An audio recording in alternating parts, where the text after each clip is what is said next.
Muy buenas tardes. Hoy es tarde de viernes, tarde de charla y tarde de conocer a los protagonistas del Yucatán de hoy. Y en esta ocasión, no es para menos, tenemos un invitado al cual aprecio de manera muy particular, a don Carlos Francisco Chablé Mendoza. Don Carlos, bienvenido a este programa. Hola, Alzucum. Gracias, hermano, por la invitación. Don Carlos, pues les comento, don Carlos acaba de publicar este libro que les presento aquí en redes sociales y que los que nos están escuchando a través de Radio Yucatán puedan también conocer de él. Se titula Un día como hoy, efemérides peninsular. Les quiero compartir que don Carlos Chablé Mendoza, él es cronista del municipio de Felipe Carrillo Puerto del estado de Quintana Roo, y dentro de su amplia trayectoria ha sido cofundador en 1988 del Centro Quintanarroense de Desarrollo y de la Academia de la Lengua y Cultura Mayas de Quintana Roo, ambas asociaciones con sede en Felipe Carrillo Puerto. También en el año 2000 fue reconocido con el Premio Estatal de Periodismo en ese estado vecino en el género de artículo de fondo. En 1991 participó en la constitución del Consejo Maya Peninsular, 500 años de resistencia indígena, negra y popular.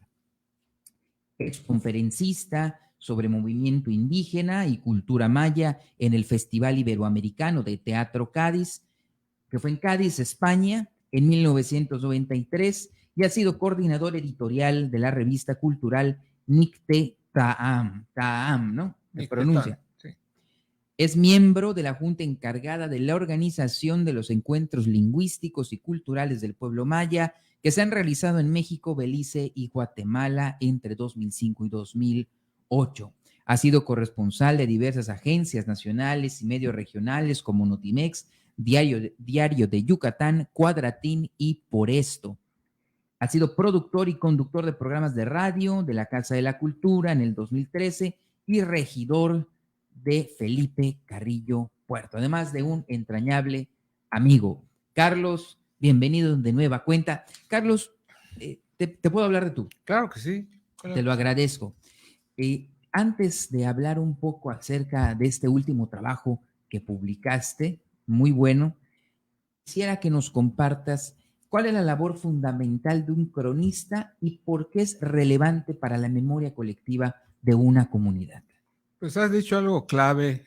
La labor del cronista es fortalecer memoria, que el pasado no se olvide.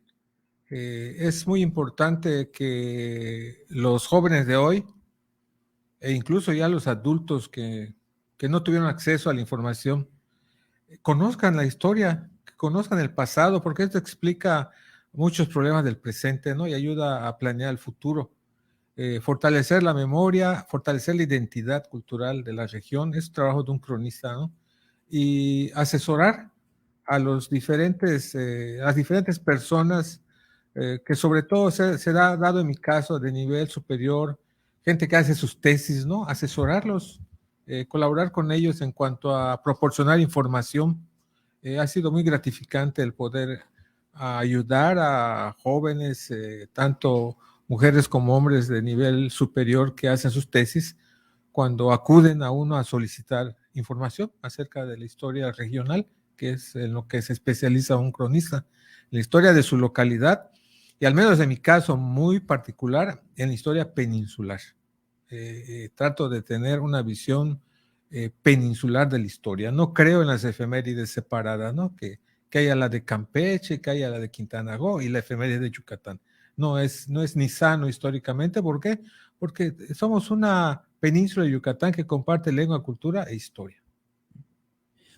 Carlos, y a ver, hablando un poco sobre ti, cuéntanos, ¿en qué momento tú encontraste tu vocación en el ser cronista? Bueno, en el periodismo me he desempeñado alrededor de, ¿qué te puedo decir? 35, 40 años. Desde los 16 años comencé a escribir para medios, ¿cómo le llamaríamos? alternativos o marginales en el movimiento estudiantil del 74, y desde entonces me ha gustado escribir. En los últimos 30 he sido, como mencionaste, reportero o corresponsal de diferentes medios, y en ese trabajo me encontré con que no me bastaba con informar, también quería indagar cosas que eran origen o raíz de problemas actuales.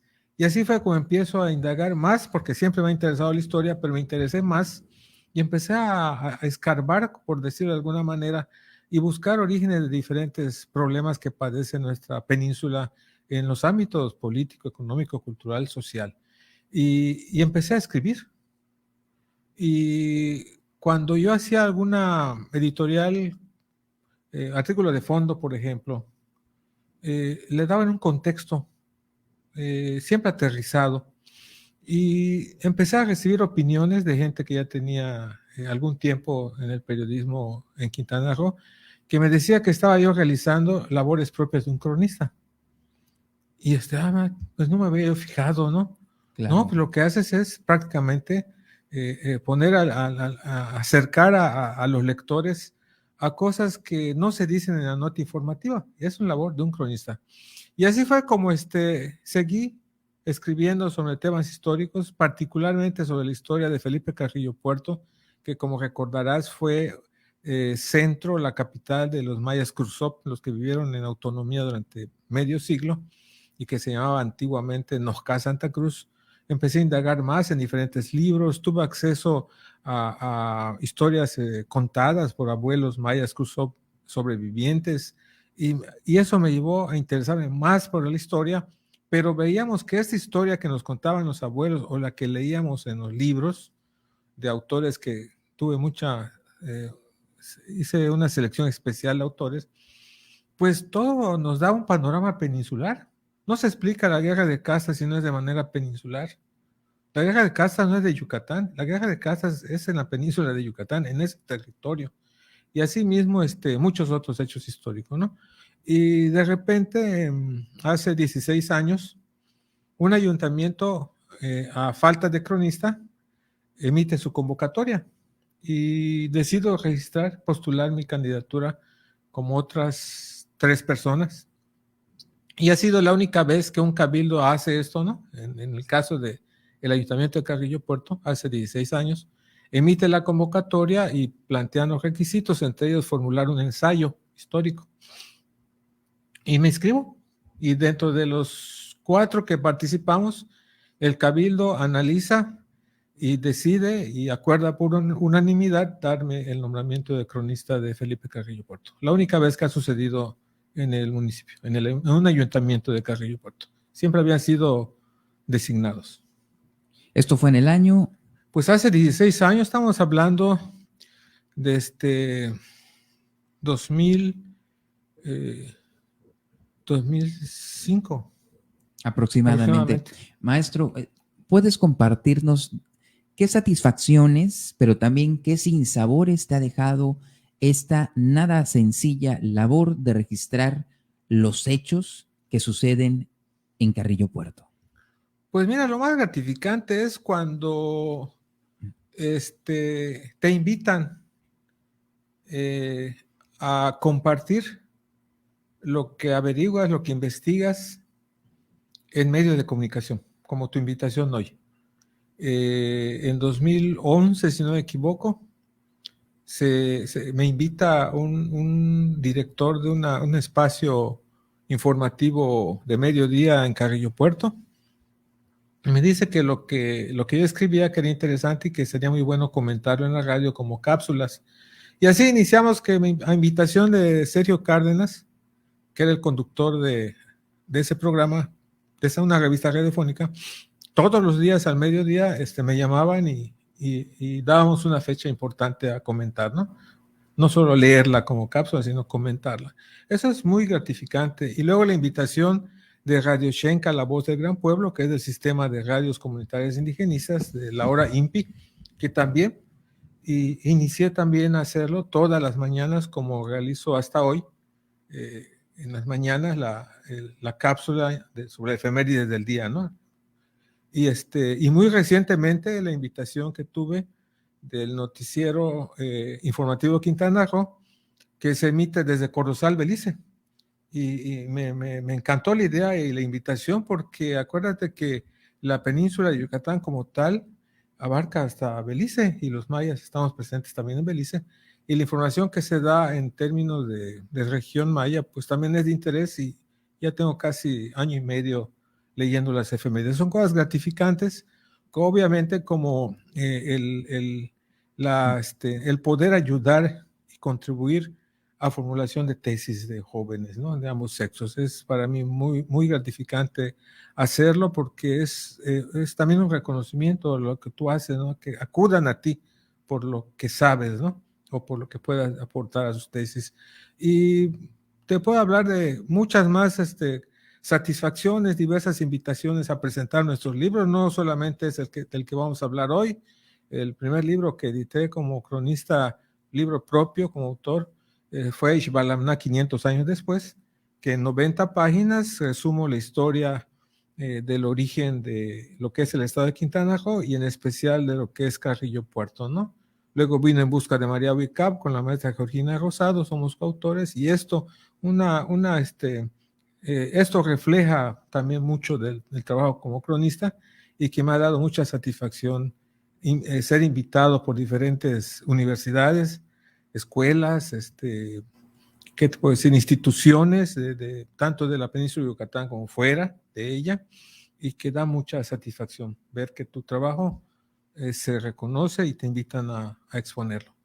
¿Y algunos sinsabores de esta labor? Pues mira, según la ley de los municipios del estado de Quintana Roo, los cronistas recibimos ese nombramiento de manera honorífica.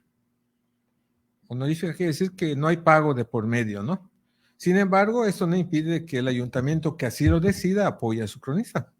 Y esto ha sido así en Carrillo Puerto de manera intermitente, al menos en mi caso, en los últimos 16 años, en los 16 años que he estado en este cargo.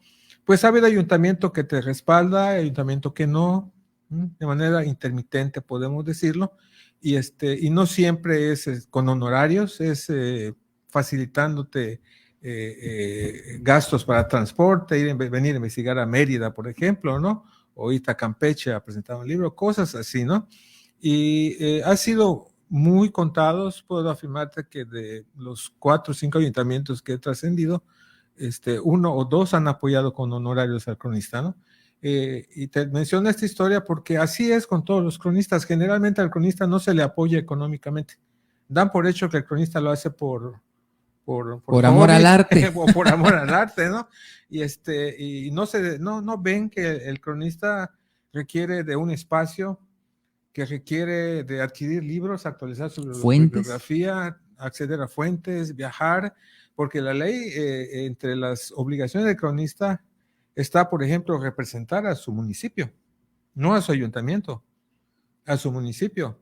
Así que, por ejemplo, cuando hay algún momento en el que no se cuenta con la posibilidad de que un presidente municipal acuda a un evento invitado a Mérida, por ejemplo, el cronista bien puede representar a su municipio.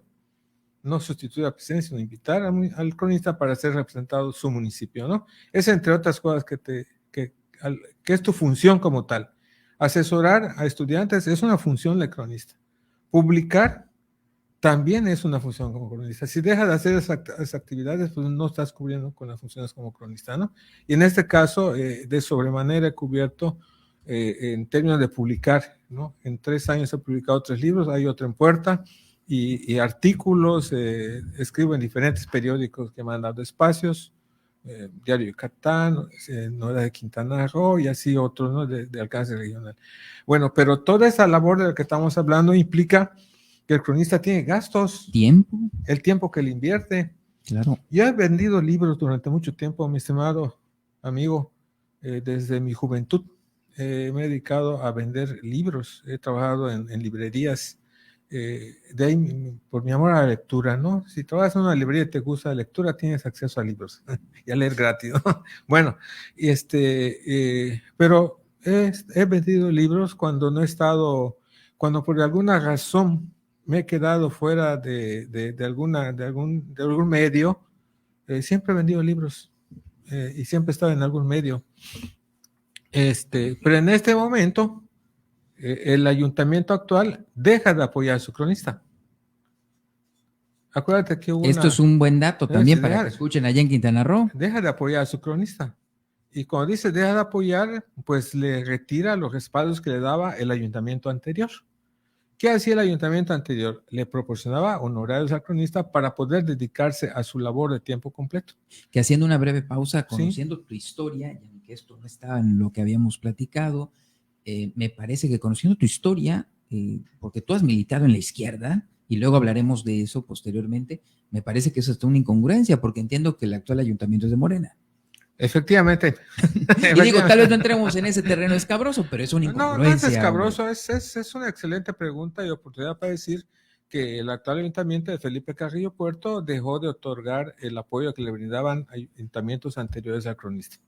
Este cronista pudo escribir en el ayuntamiento anterior, en la administración anterior, 3 libros que teníamos realmente o tenía en el tintero a la espera de quién iba a apoyar, y por primera vez después de muchos años, tal vez desde el primer ayuntamiento constitucional de Carrillo Puerto, cuando Quintana Roo se hace estado, no se había vuelto a publicar un libro con respaldo de un ayuntamiento.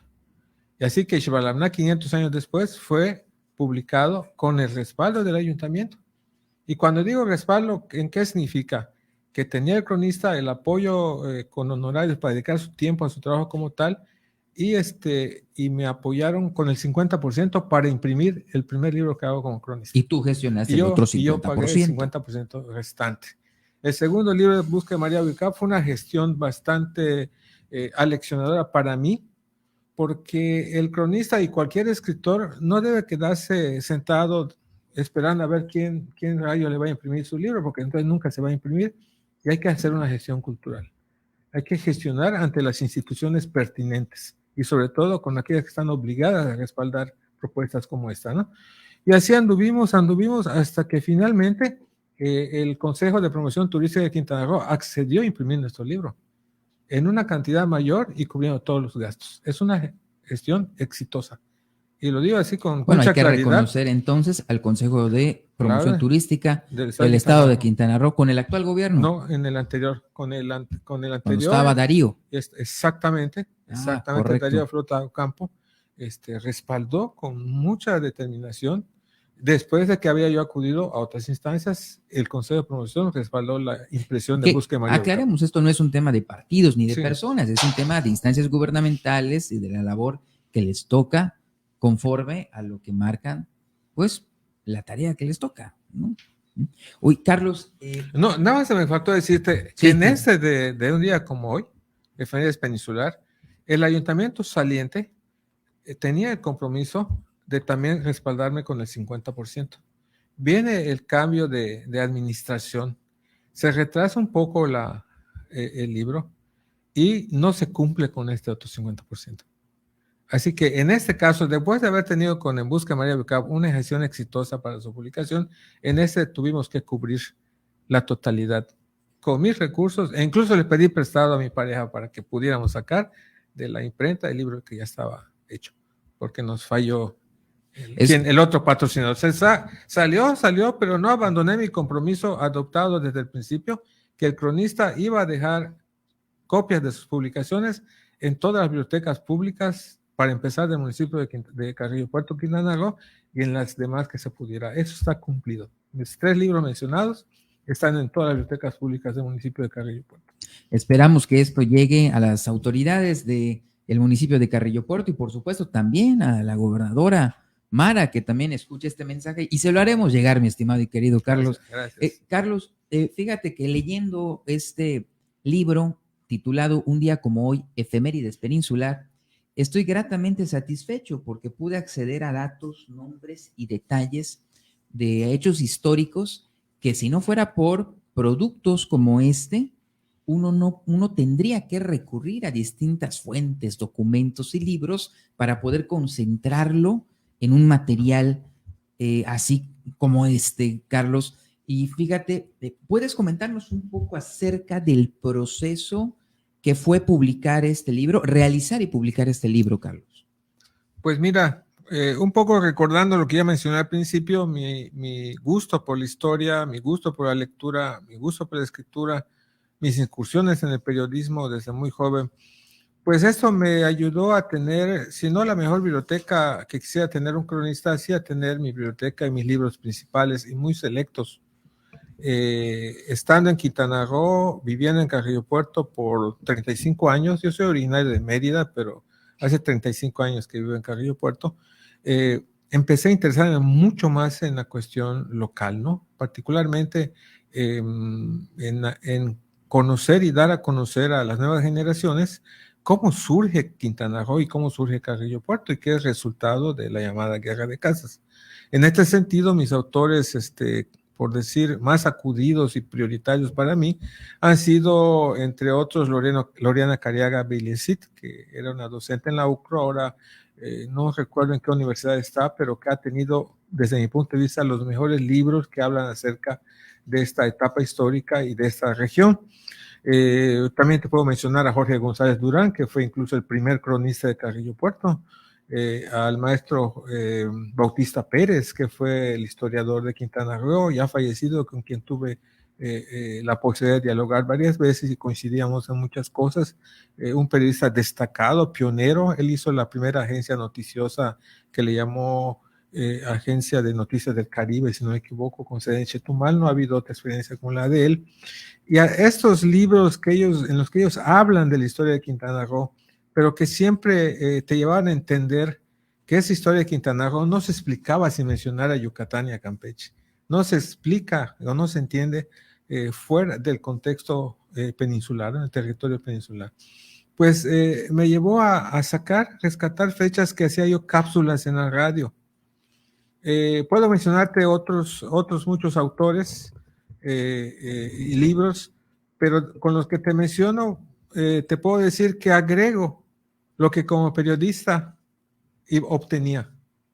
Al cabo de 5 años, 10 años, 15 años, 20 años, 30 años, empieza uno a hacer una mirada retrospectiva y te encuentras que tú fuiste testigo, o este periodista fue testigo, y dio a conocer hechos que a 10, 15, 20, 25, 30 años ya son historia, como los accidentes principales, como los incendios principales, como los movimientos políticos principales ocurridos en la región peninsular, como la historia del movimiento indígena maya peninsular y sus repercusiones, temas de salud, la existencia aún de los efectos de la picadura de la mosca chiclera, por ejemplo, esto que te menciono está en el libro, ¿no? Que la existencia de desnutrición en plenos años 80 en la península, la primera mujer que fue titulada como médico aquí en Mérida, la historia de Carrillo Puerto en efemérides, del personaje y lo que él hizo, ¿no? Todo eso está embonado en una historia peninsular, todo tiene relación a la historia peninsular.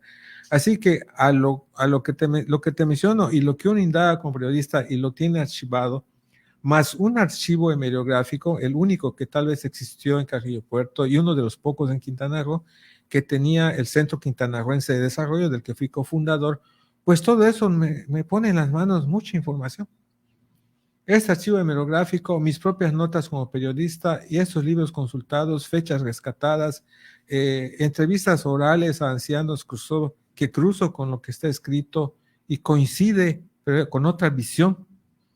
De alguna manera, como ha dicho Fidencio Briceño Shell, conocido lingüista que debes conocer, logro enlazar a veces o muchas veces esas versiones orales con lo que está en los libros y que algunos no han podido explicarse, ¿no? Bueno, todo este cúmulo de información me permite hacer este libro y que no dejo de actualizar. Si tú entras a mi página, la página del cronista, vas a encontrar esto más otras fechas que le voy agregando constantemente. Lo estoy actualizando constantemente de tal manera que algún día podamos emitir una emisión actualizada, una nueva edición de un día como hoy. Mi querido Carlos, dentro de los muchos datos que tú arrojas, dentro de la mucha luz que tiene tu libro, me llamó la atención que mencionas que un 27 de marzo de 1930 llega de Querétaro el primer gobernador de Quintana Roo, bueno, para el territorio de Quintana Roo, y me llama mucho la atención que él viene a Yucatán a hacer una invitación a los inversionistas para que desarrollen la economía de Yucatán. ¿Este hecho dónde lo encuentras, Carlos? Esto está, si no recuerdo mal, en las publicaciones que nos comparte Francisco Bautista Pérez, el historiador de Quintana Roo.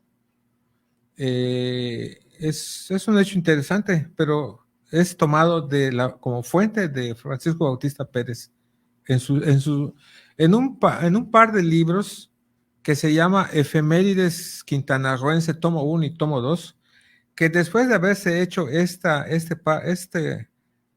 dupla por el maestro Bautista Pérez, no se había vuelto a hacer en Quintana Roo otra efemérides hasta que surge la mía. Pero de ahí tomamos ese dato. Un excelente historiador. Y el hecho, pues es relevante porque cuando José Ciuró Ramírez es el que te mencionas, más bien era el jefe político del territorio federal de Quintana Roo.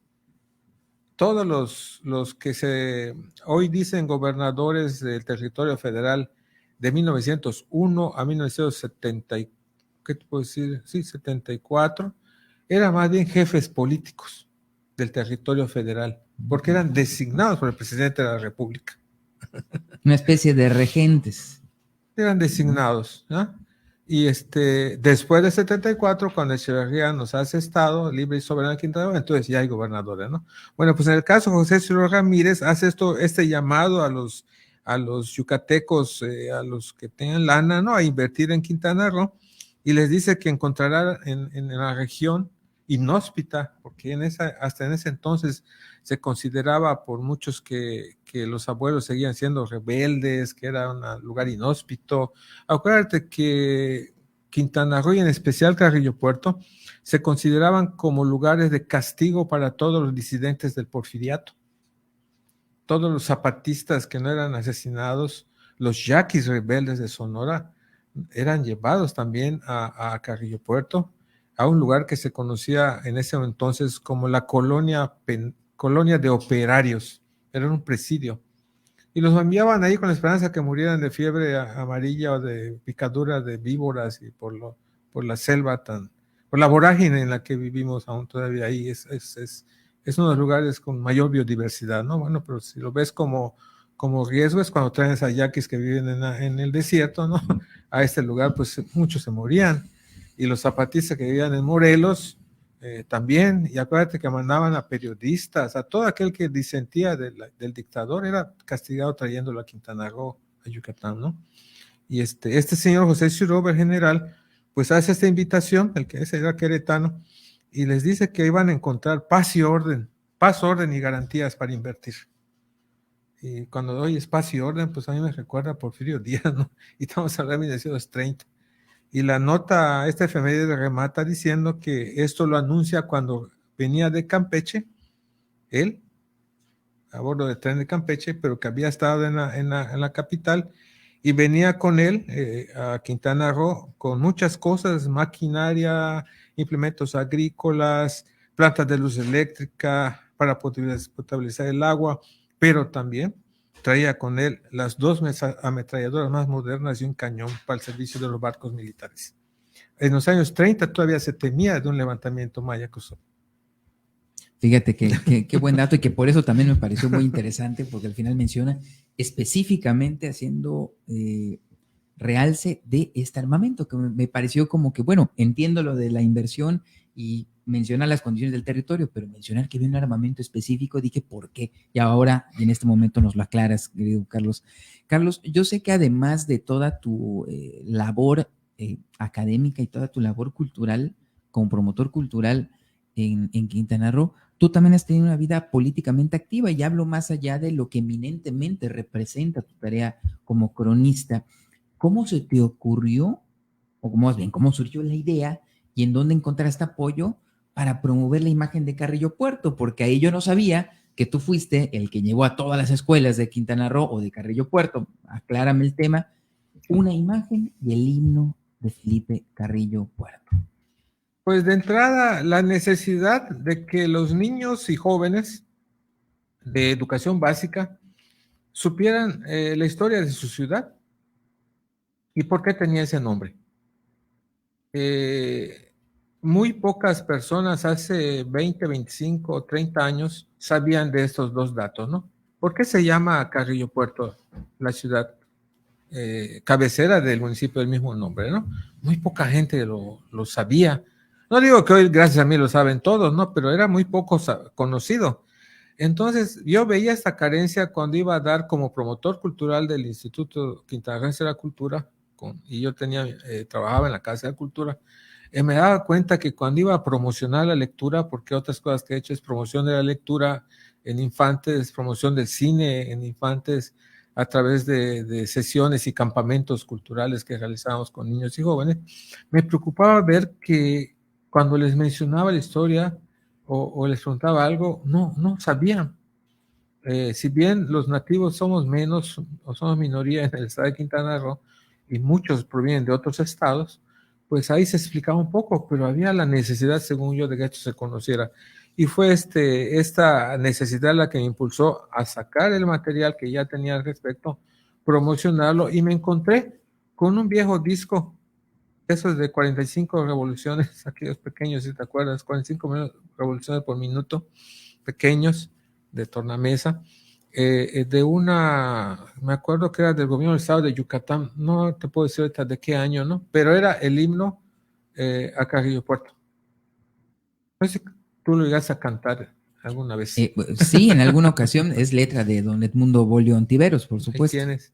Bueno, pues me lo encontré, lo chequé y estaba bueno, y como ya estaba viejito, después de haberle dado un tratamiento que alguien me recomendó que había dado a un disco en esas condiciones, afortunadamente servía, aprovechamos digitalizarlo y reproducimos en discos compactos, y seleccioné una de las imágenes que publica en iconografía de Felipe Carrillo Puerto, este joven Roger Campos Murguía y Indalecio Cardeña, y seleccionamos una, la reproducimos con el disco y la entregamos luego de charlas y pláticas a las escuelas primarias de Carrillo Puerto para proyectar y dar a conocer la historia de Felipe Carrillo Puerto.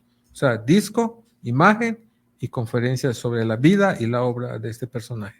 Este personaje importantísimo, mártir del proletariado nacional, pero también que fue el primero en traducir la Constitución al maya, entre muchas otras cosas que precisamente en este libro, Iconografía de Felipe Carrillo Puerto, de Indalecio Cardeña y Roger Campos Munguía, pueden ustedes encontrar. Muy recomendable, edición de la Universidad Autónoma de Yucatán, sí, me parece. Así es, y aprovecho para comentarte que una gran satisfacción fue para mí que hace 15 años, a propuesta de mía ya como cronista, en la sala de cabildos instalamos una selección de imágenes tomadas de ese libro con sus debidas explicaciones y una placa alusiva y donde se hablaba del motivo por qué poner esas imágenes que nos daban de alguna manera la idea de la trayectoria político y cultural de Felipe Carrillo Puerto desde su nacimiento hasta su muerte, porque incluía su acta de nacimiento hasta las fotos cuando luego de que fue fusilado, ¿no? Esta muestra fotográfica permanente estaba en el Cabildo de Felipe Carrillo Puerto, y cuando se inauguró precisamente un 3 de enero, si no me equivoco, de 2005-2006, Indalecio Cardeña nos acompañó como uno de los participantes con un mensaje que emitió ante el Cabildo cuando se inauguró esa galería sobre la vida y obra de Carrillo Puerto. Tú sabes que los ayuntamientos cambian y el ayuntamiento siguiente lo dejó y el ayuntamiento siguiente lo quitó, y aunque tenemos, entre comillas, uno de izquierda, hoy nunca han vuelto a reponer ese. Valdría la pena también darles una conferencia de quién es Carrillo Puerto. Pues sí. ¿Y cuántas veces el presidente lo ha mencionado en la mañana? Así es, suponemos también que lo saben, pero no. Y si no, haremos que lo sepan. Querido Carlos, a ver, coméntame también, hay otro suceso dentro de lo que pude leer en tu libro que me llamó mucho la atención, que es que cuando se da a conocer el nacimiento de Quintana Roo como estado, como entidad federativa de la República, el Diario de Yucatán lo da a conocer con un título muy, muy particular, pero que señala que se había violado el pacto federal. ¿Qué nos puedes comentar al respecto de esto, Carlos? Pues mira, esta efemérides sí fue en octubre de 1974, el 8 de octubre, si no me equivoco, sí, por aquí anda. Lo incluí, como incluí, por ejemplo, cuando se restituye o se redescubre el punto put. Lo incluí como se incluye cuando se transforma a Campeche o se hace Campeche Estado. Lo incluí como también cuando surge Mérida como capital de Yucatán, pero por no dejar de citar cosas que uno supone también ya conocidas, pero que nos explican esta visión peninsular. La respuesta más bien el reflejo del malestar que existía, el reflejo que hace el diario en ese entonces de malestar que existía por la separación de esta porción del estado de Yucatán, pues no deja de ser significativa, pero yo la aporto como un elemento que podía ser parte, que podía servirle a los que investigan o a los interesados en esto del problema limítrofe, ¿no? Que incluso hay uno que sigue vigente. A mí, la verdad, ese tema de la división o del problema limítrofe entre los tres estados me parece ocioso, pero no puedo negar que existe y que se publicita y que se aborda. Incluso algunos lo agarran como tema por no quedarse sin hacer nada en los congresos, lo retoman, ¿no? Para que tienen que estar haciendo algo, ¿no?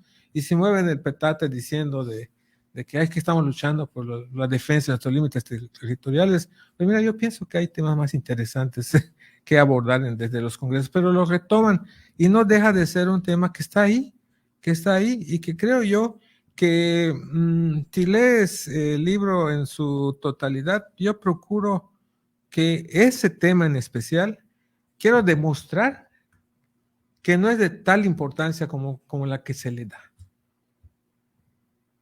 Pero no lo puedo dejar de mencionar.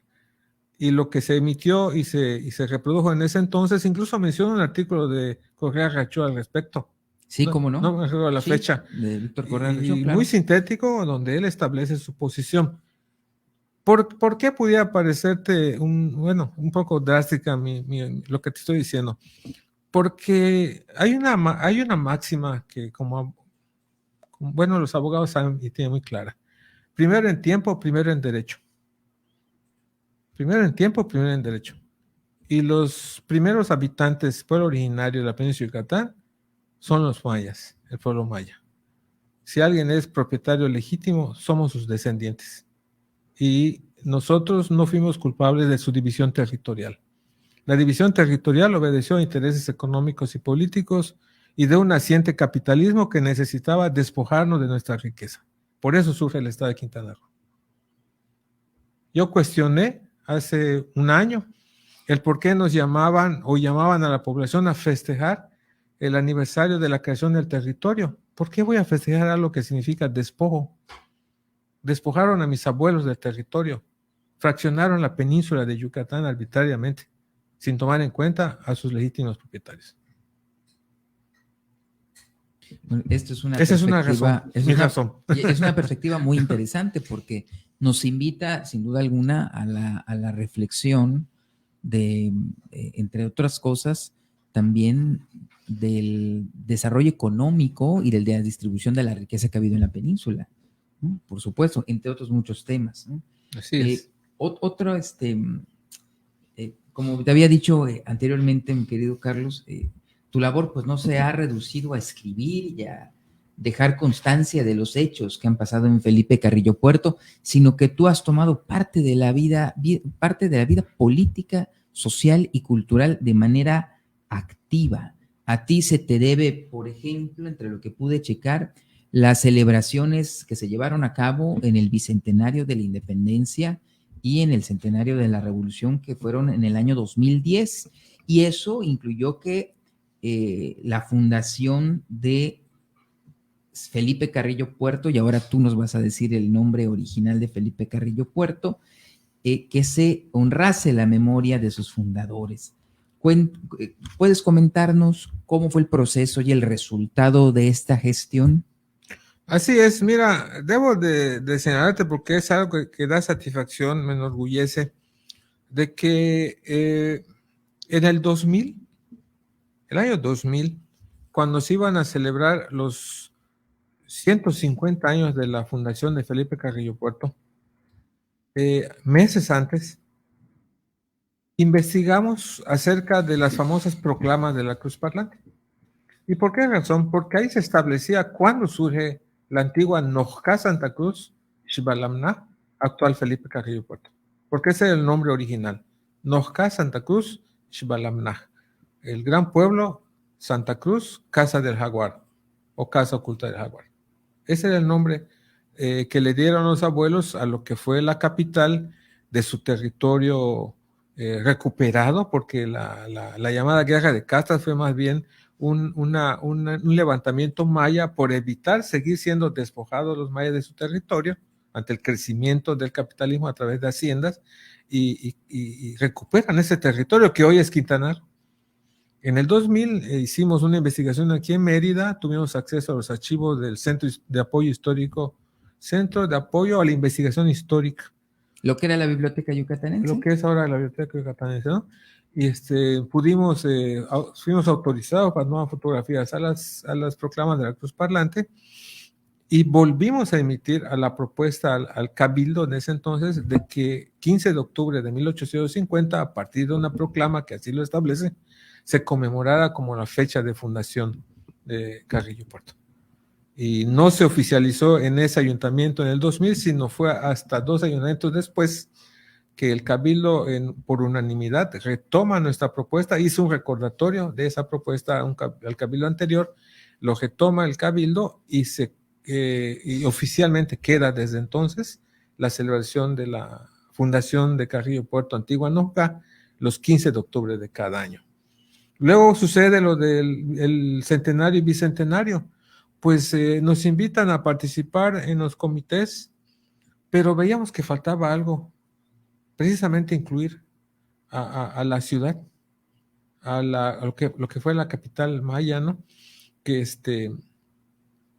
debía aprovecharse. Ya ves que los años adecuados para celebrar son los cada 5, los cada 10, los cada 20, ¿no? Y coincidía 2010 con los 160 de la creación de la ciudad y dio mucho trabajo hacerlo. ¿Por qué? Por cuestiones políticas, ¿no? Como dijiste, el cronista que ha sido vinculado siempre con la izquierda le proponía un ayuntamiento surgido de otro partido, ¿no? Y se tomaba así con recelo, ¿no? Que sea yo quien iniciara las propuestas. Y algunas se hacía caso a unas, pero a otras no, ¿no? Al mismo tiempo de proponer que se incorporara a la celebración del bicentenario, del centenario, los festejos a la ciudad, pues pedía de que ya era hora de que Carrillo Puerto tuviera monumentos dedicados a sus héroes. Digo, si en Chetumal existen, si en el Paseo de la Reforma de la Ciudad de México existen monumentos a los principales líderes del levantamiento maya de 1847, ¿por qué rayos no lo habían en Carrillo Puerto, no? Y ahí está archivado, porque hasta ahora no se hace, como tampoco se ha retomado mi propuesta de que se haga homenaje y se reconozca a José María Barrera, a Hilaria Nahuatl, a Emanuel Nahuatl, como los fundadores de Nojca Santa Cruz. Lo que logré fue que el auditorio de la Casa de la Cultura de Carrillo Puerto tenga el nombre de José María Barrera, ¿no? Es lo que se logró, pero aún queda pendiente la otra propuesta.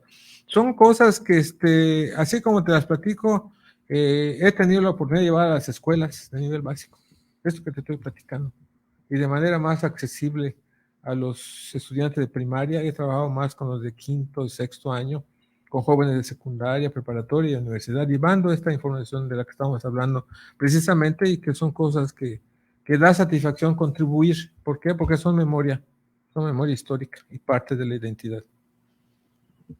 Hacen falta más hombres como tú, querido Carlos, preocupados por la identidad y por el desarrollo educativo de nuestra gente, de nuestra tierra, y también, ¿por qué no?, de todas aquellas personas que quieren sentirse identificados y ser parte de algo. Para eso también funciona la labor de un cronista. Querido maestro, ¿puedes tú compartirnos qué es el Consejo Maya y cómo has participado tú en él. Bueno, el Consejo Maya Peninsular, 500 años de resistencia indígena y popular, es al que te refieres. Este lo constituimos en 1990. Está también en el libro, en un día como hoy. Está registrada la fecha de su primera convocatoria y la de su creación precisamente en el Centro Ceremonial Maya Cruzop de Tichicacal, Guardia, que es el centro de los centros ceremoniales, el más importante, porque es sede de los Mayas Cruzop, de los descendientes de aquellos que protagonizaron la guerra y que mantuvieron su independencia y autonomía por medio siglo. Este consejo ahí se constituye y fue parte del abordar una coyuntura internacional. Si tú recuerdas, en 1992, a iniciativa de la corona española y el gobierno español, se iba a celebrar el encuentro de dos mundos. Pero desde 1990 ya se hablaba de ello y desde 1990 muchas organizaciones como el Centro Quintanarroense de Desarrollo, que soy cofundador, nos interesamos por la otra posición, que no había que celebrar el encuentro de dos mundos, porque no fue un encuentro y un descubrimiento tampoco, sino que fue el inicio del genocidio, exterminio, persecución de los pueblos originarios de este continente, y de que contrariamente a su celebración, nosotros debíamos festejar los 500 años de resistencia indígena, negra y popular, y así se constituye el Consejo Maya Peninsular, 500 años, con organizaciones de los 3 estados, y se hizo en el lugar tan importante como te he mencionado, de Chicacal Guardia, y tuvo una, por decir, una exitosa labor desde el 90 hasta ya entrado 1994. ¿Por qué te lo señalo así este lapso? Porque los consejos que se formaron por la misma razón en diferentes regiones indígenas del país, pues cumplieron con la coyuntura y después fenecían, se extinguían o desaparecían. En cambio, el Consejo Maya Peninsular duró un poco más, fue el principal apoyo para la creación de la Unión de Comunidades Mayas de Quintana Roo, de la que fui yo su vocero un buen tiempo, del Frente Independiente de Pueblos Indígenas, del Movimiento 500 Años, o sea, dio para más e incluso para actualizarse. Fuimos los primeros que nos opusimos al primer proyecto de tren transpeninsular, para que tengas idea de su trascendencia. Y para actualizar el Consejo Maya Peninsular, nos volvimos a reunir gente de diferentes comunidades, tanto Yucatán como Quintana Roo, que estaban implicadas en el gran proyecto, que por cierto no cuajó, no pegó en ese momento, pero fuimos quienes participamos en establecer nuestra posición de que si había un proyecto de tal tamaño, debíamos de ser consultados. Y estamos hablando de hace 14 años, cuando surge ahora el nuevo proyecto del Tren Maya, ¿no?